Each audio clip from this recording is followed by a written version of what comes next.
Bonjour! J'espère que tout le monde va bien et est prêt pour cette nouvelle vidéo. Depuis le début, quand j'ai eu l'idée de cette chaîne, de cette thématique autour de ma vie en Allemagne, je me suis dit que j'allais faire au moins une vidéo sur les particularités qu'on peut trouver en Allemagne par rapport à la France d'où je viens. Et j'avais pas trop d'idées sur le moment, mais je me suis dit bon, ça va venir au fil de ma vie en Allemagne et on verra ce que ça va donner. Et je me suis rendu compte de quelque chose, c'est que quand on conduit en Allemagne, c'est un petit peu particulier. Il y a quand même quelques petites choses qui changent par rapport à la France et c'est donc de ça que je vais vous parler aujourd'hui, la conduite en Allemagne. Bon, déjà, première chose, et une des choses que vous remarquerez le plus vite quand vous arriverez dans une grande ville en Allemagne, c'est que des fois les voitures sont pas toujours très bien garées, en tout cas de notre point de vue français. On peut trouver des voitures garées au milieu de la route. C'est-à-dire que si vous êtes en ville, dans une rue où il y a deux voies pour un seul sens, donc les voitures peuvent se doubler dans le même sens, et bien des fois, sur la voie de droite, les voitures sont garées. Et c'est normal. Et du coup, on pense qu'on rentre dans une rue où il y a deux voies, et en fait, il faut qu'on se rabatte immédiatement sur la gauche parce qu'il y a une voie qui est occupée par les voitures qui sont garées. Et c'est pas toujours très bien indiqué, ou en tout cas, j'ai pas encore vraiment compris comment ça fonctionnait, parce que une fois, je me suis garée dans une rue proche de l'Institut français, à moitié sur la route, à moitié sur le trottoir, et je me suis pris un PV avertissement. J'ai rien payé, donc c'était plus un avertissement qu'autre chose, comme quoi j'avais pas le droit de me garer là. Mais il y avait rien, il y avait aucun panneau qui disait que j'avais pas le droit de me garer comme ça. Donc j'ai pas encore compris comment ça fonctionnait. J'imagine que si je vois une voiture garée au milieu de la route un jour, et ben je me dis que c'est autorisé et que je pourrais faire pareil. Voilà, c'est un peu bizarre. Et aussi, tant qu'on est sur ce sujet de se garer en Allemagne, il faut remarquer que les voitures sont pas toujours très bien garées, dans le sens où des fois, quand c'est sur un parking tout à fait normal avec des emplacements pour se garer qui sont bien signalés, c'est très courant qu'une voiture prenne deux places, c'est-à-dire qu'elle se gare au milieu des deux places. Et avec mon copain, on appelle ça se garer à l'allemande, c'est-à-dire mal se garer, empiéter sur la place des autres et du coup empêcher que d'autres voitures puissent se garer à côté de vous parce qu'il n'y a plus de place. Voilà. Deuxième point sur la conduite en Allemagne, les ronds-points. Alors bon, il faut savoir que en France, les ronds-points, c'est notre spécialité. Je sais plus combien il y a de ronds-points en tout dans le monde, mais la majorité des ronds-points qui existent sont en France. Donc le rond-point est une spécialité française, il faut le savoir.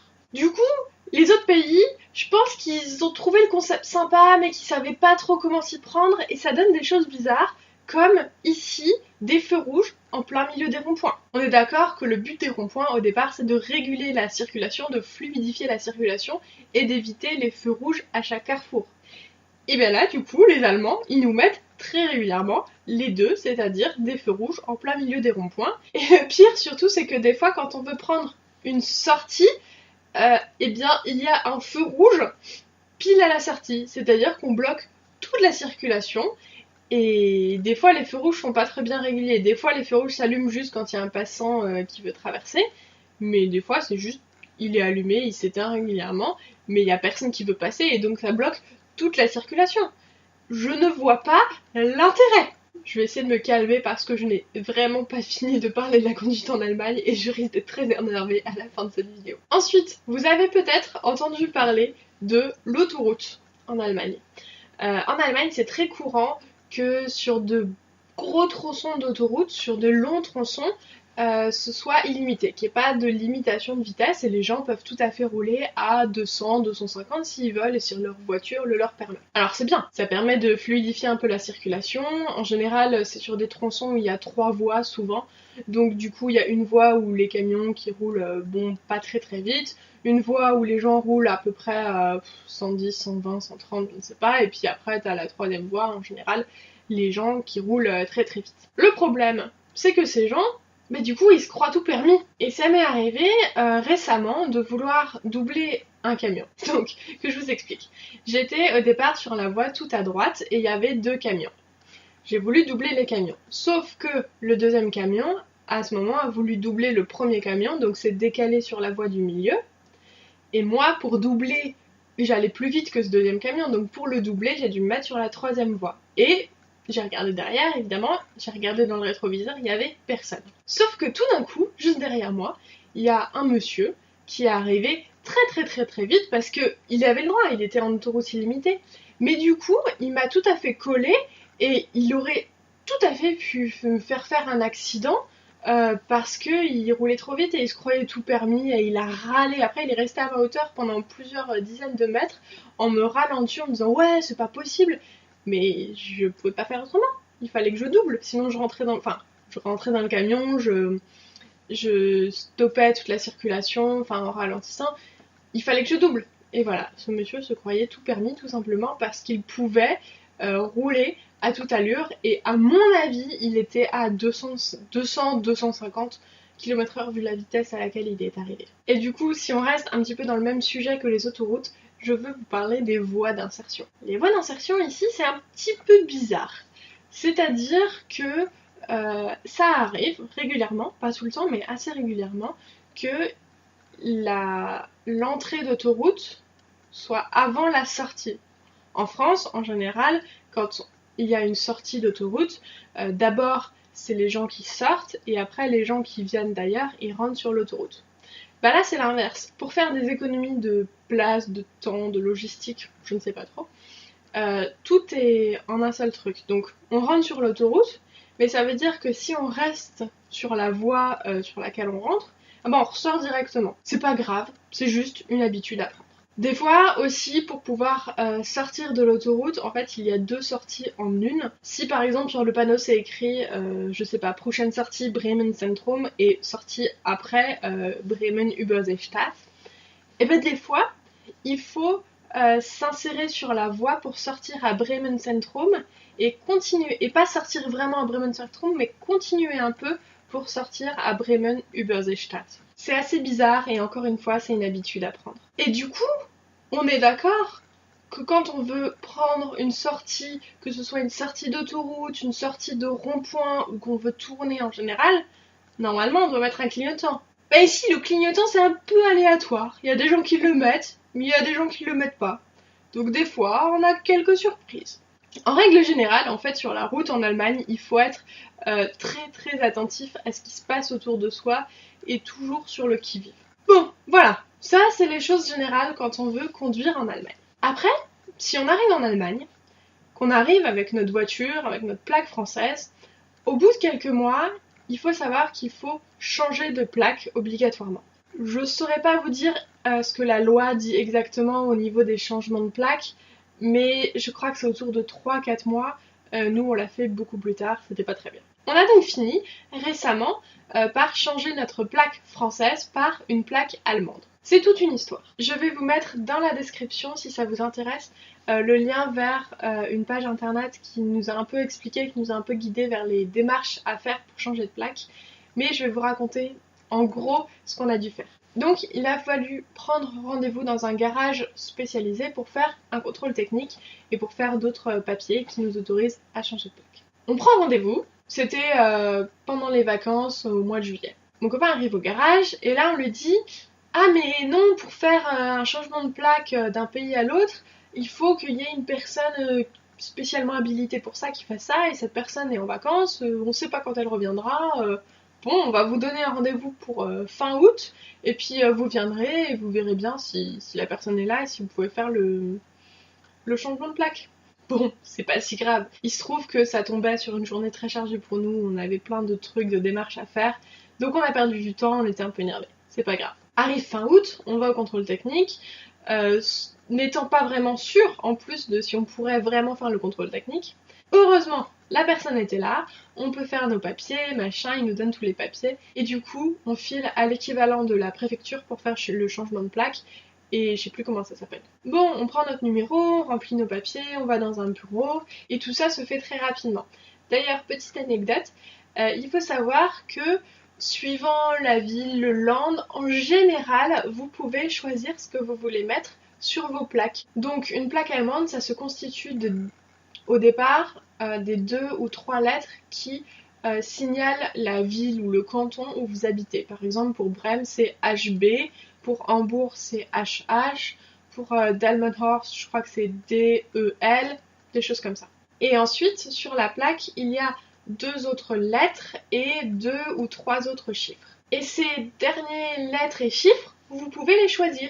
Donc c'est plutôt drôle, on peut vraiment personnaliser sa plaque en fonction évidemment de ce qu'il reste dans le système, parce que si vous voulez quelque chose et que quelqu'un a déjà choisi de mettre ça sur sa plaque, bon, ça devient un peu compliqué, on est d'accord. Mais dans la mesure du possible, vous pouvez personnaliser votre plaque d'immatriculation. Après tout ça, la dame nous donne un papier qui nous autorise à imprimer nos plaques. Et il nous dit qu'il faut qu'on revienne la voir pour qu'elle puisse compléter les papiers et nous mettre le petit sticker du contrôle technique pour dire quand est-ce qu'il faut qu'on refasse le contrôle technique.